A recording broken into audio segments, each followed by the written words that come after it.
G'day folks. Well, I have an interesting piece of equipment for Autopsy today.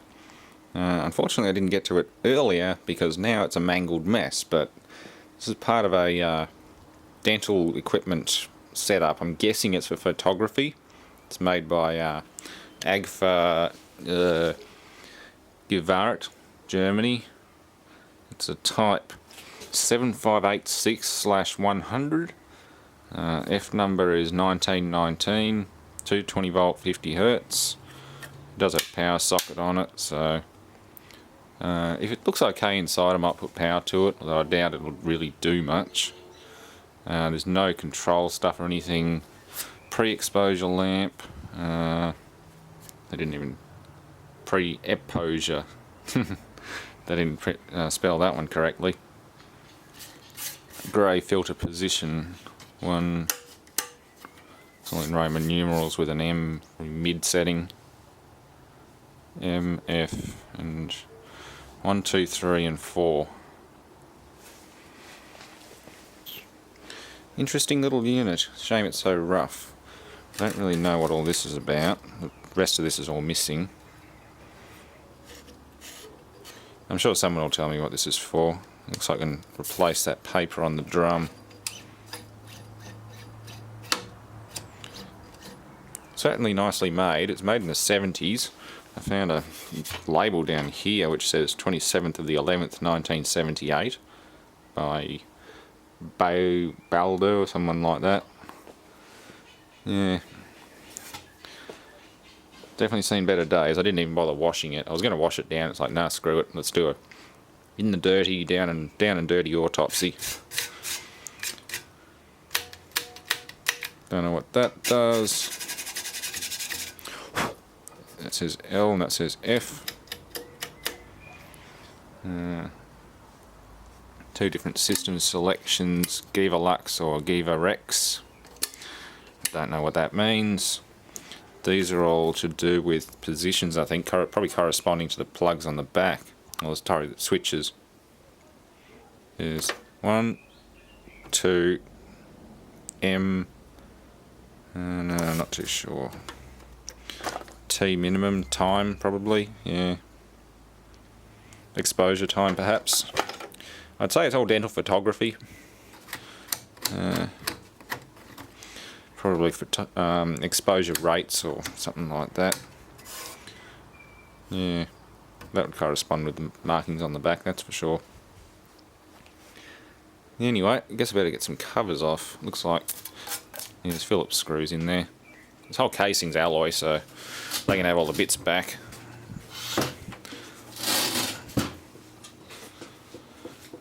Yeah, it's already been clawed out, and the rest of the system had the rack of tools and everything, like the grinder and that sort of stuff, but the grinder I couldn't find. The air and water blowgun was there. There were a few other attachment sockets, but the tools are actually missing, and the whole lot was just a twisted mess. There were a couple of foot pedals, probably to control the chair. There was no chair there, so it was quite a mess. I salvaged what I could, which was a number of air pressure regulators, and that thing there which just has some pressure gauges.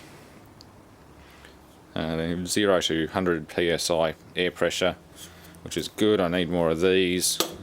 I stomped or dropped something on my tyre inflator which has a nice big round gauge on it and smashed the gauge, so one of them can go on there for starters.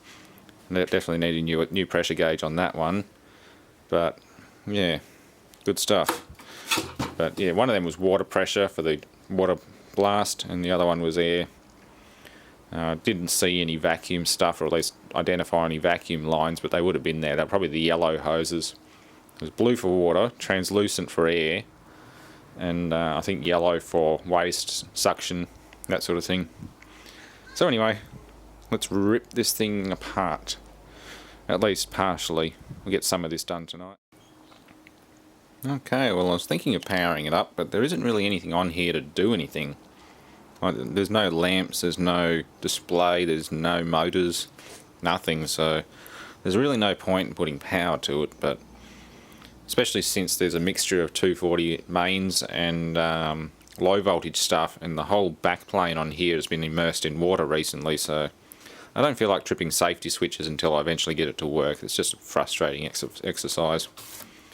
And likewise, I wouldn't be able to touch it if I was running it ungrounded. Like this whole table would have to be disconnected from ground and so on and so on. So let's have a look at some of the cards. That one there is number 1.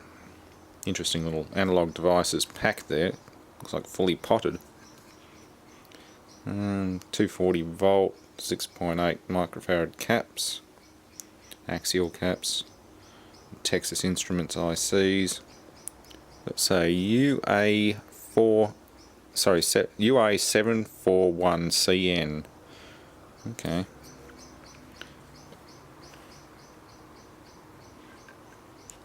Maybe gold-plated pins, perhaps? Don't know. Looks like a lot of gold on these. Shame there isn't a really easy, viable way of recovering it. Let me get a closer look. This is number 2.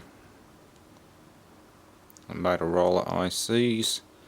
They're all 668Ls.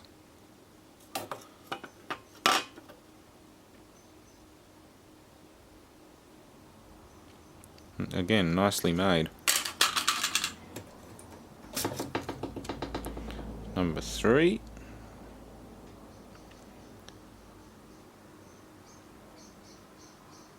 .667L, couple of 668Ls, and those ones there, Texas Instruments.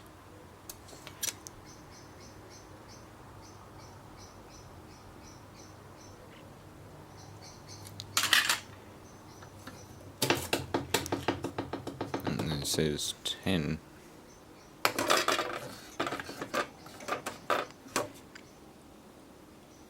These chips are probably custom programmed. I like these little transistors, that's kind of cool. I'm guessing that's what it is, yeah. The old metal can transistors.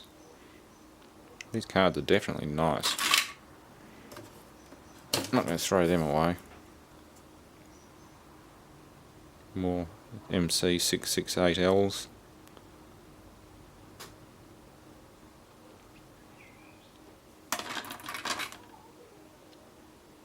7809. Oh, okay. I see. The smaller case digits are different, so they might be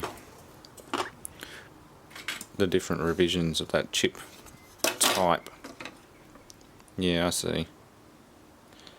The lowercase digits on these Motorola chips are different. So, if you know what they mean, you'll probably be smarter than I am, because I don't. That or someone's Googling it right now.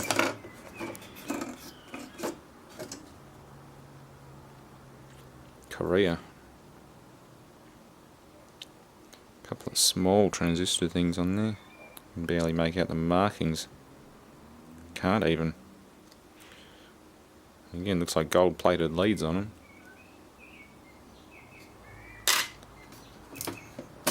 Last one. 2N4922. Is it? Yeah, it looks like 2N4922. And that's a bridge rectifier. Well, I think that's about all for that bit.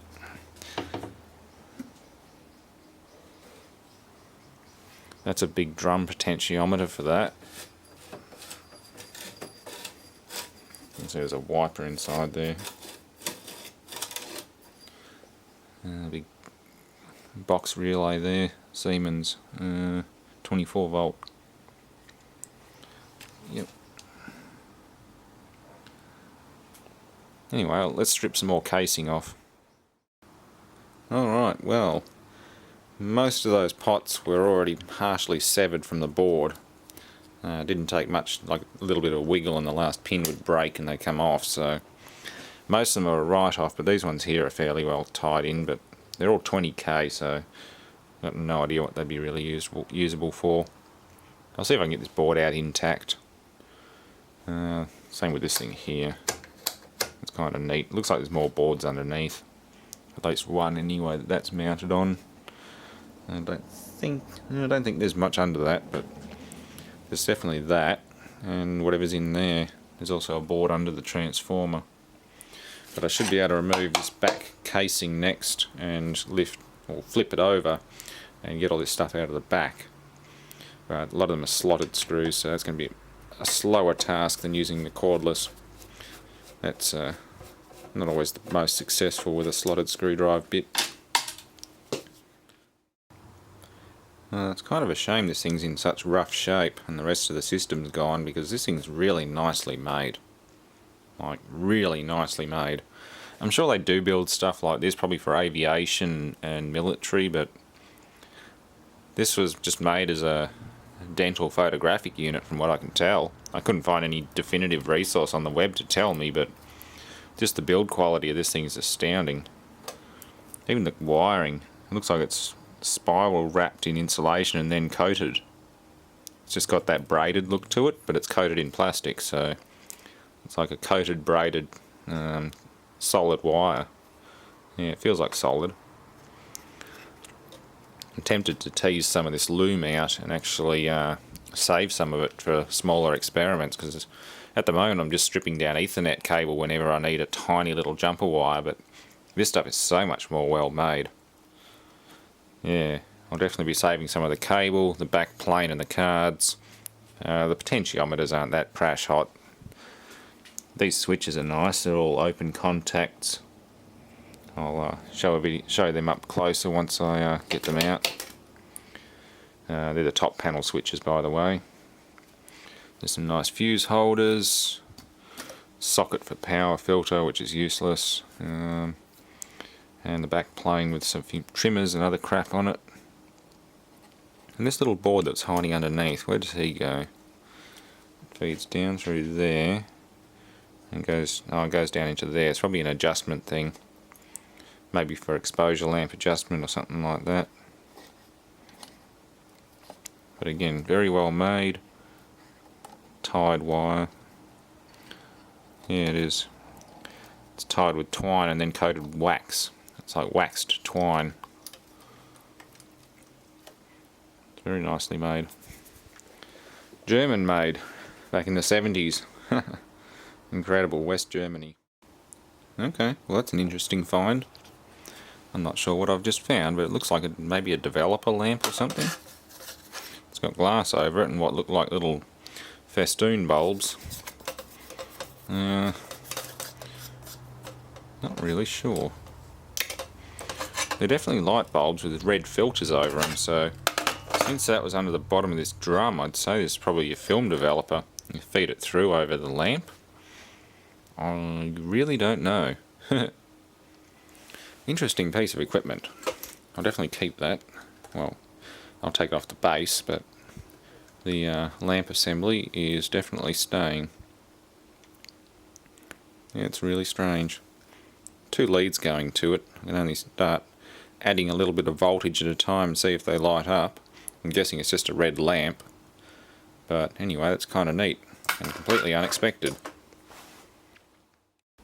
Okay, well, getting slightly through it. It's taken a lot longer than expected, which is not a bad thing because this thing's really interesting. And selectors. There's a big potentiometer, like a double stack potentiometer attached to the end of this. And there's one on the end of the drum here as well. The drum looks translucent. It's plastic. So I've got red lights shining underneath it. And a clear plastic drum with paper over the top, like basically grid paper, with graduations on it. That is really weird. Maybe I'm missing, because I'm missing part of the system, maybe I'm missing like a magnifying head or something. You put your, like a slide magnifier, or a microfiche machine, that sort of thing. It's, yeah, it's unusual. Doesn't explain why there's something under there, but yeah, who knows? Someone will know what this is. I don't. All I know is it's made by a photography company, AGFA, and it's got a hell of a lot of nicely made bits in it. So yeah, let's get the rest of this stuff out and on the examining table. Okay, well the pot's quite impressive. Unfortunately the back cover's departed a while ago and I don't have it, so I don't know what rating it's supposed to be. Probably wouldn't be hard to find out since the wiper goes past its normal stop onto the insulating material like a neutral zone. So it's an interesting one. Obviously there's a second stage there. It's all tied together with a big miniature barrel clamp. It's really neat.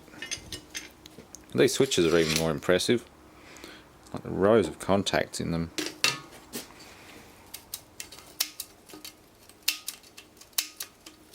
And they're actually illuminated. I wasn't expecting them to be illuminated, but they are. There's a little tiny little incandescent lamp down inside them. You can pop the top off. And there's a little lamp in there. Looks like most of them are burnt out though, they're all black. Very few of them aren't blackened.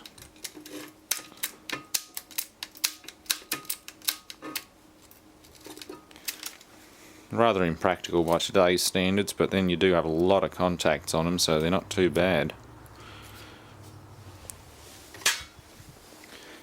The rest of this, well, I'll strip the back panel down. I'll keep the fuse holders and things and the big cube relay.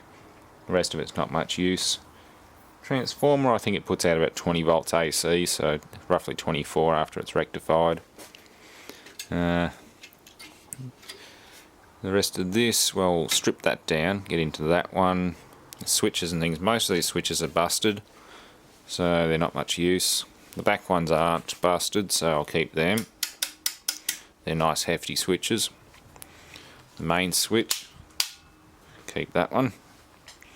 There's an IEC socket which actually has screw terminals in it, that's a first.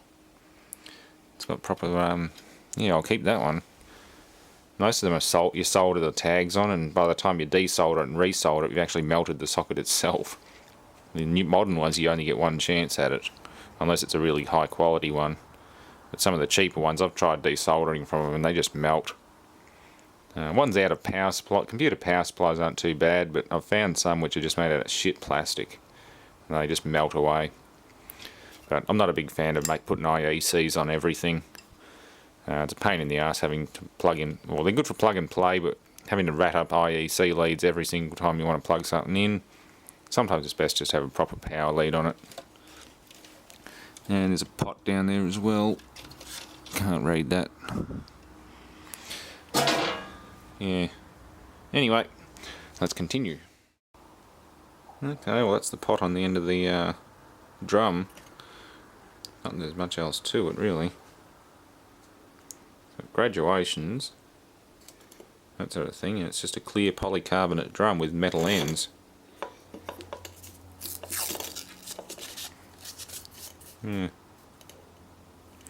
Interesting.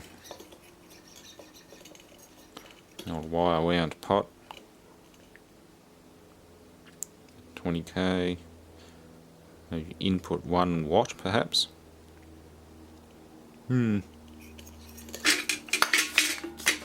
Anyway, better get into that stuff next.